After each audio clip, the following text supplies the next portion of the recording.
आप सभी से विनम्र निवेदन है कि हमारे चैनल को सब्सक्राइब करके शिव के तांडव से जागी सृष्टि महाशिवरात्रि का रहस्य पूरा सुनिए। घने अंधकार में डूबी सृष्टि समय की धारा जैसे ठहर गई थी। चारों ओर सन्नाटा था, न कोई जीवन था न गति। ब्रह्मांड में केवल एक ऊर्जा थी, शिव। वो ध्यान मग्न थे, समाधि में लीन, लेकिन समय के गर्भ में कुछ अनहोनी घट रही थी। सृष्टि को नवजीवन देने के लिए एक दिव्य नाद की आवश्यकता थी, और वह नाद था शिव का तांडव।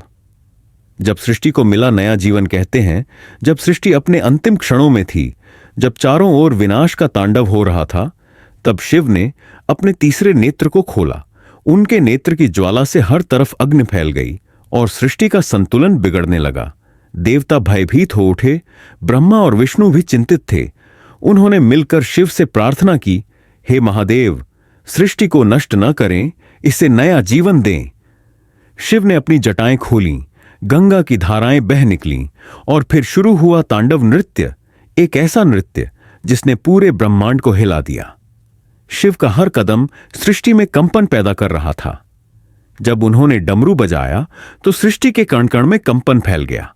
इस नृत्य से न केवल विनाश हुआ, बल्कि एक नई सृष्टि का जन्म भी हुआ।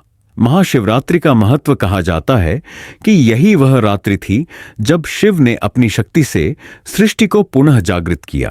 इसीलिए इसे महाशिवरात्रि कहा जाता है, वह रात जब शिव की शक्ति ने अंधकार को प्रकाश में बदला।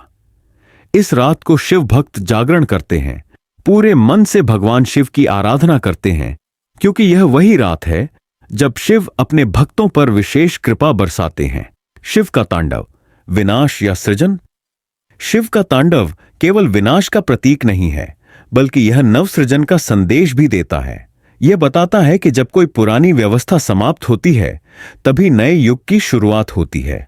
शिव का तांडव हमें सिखाता है कि जीवन में जब भी कठिनाइयां आएं, तब हमें धैर्य और शक्ति से उनका सामना करना चाहिए। आज भी गूंजता है तांडव का नाद हर महाशिवरात्रि को।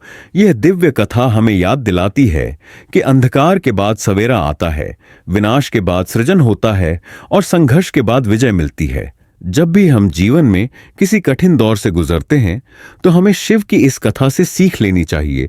डरने की नहीं, डटे रहने की जरूरत है। हर हर महादेव।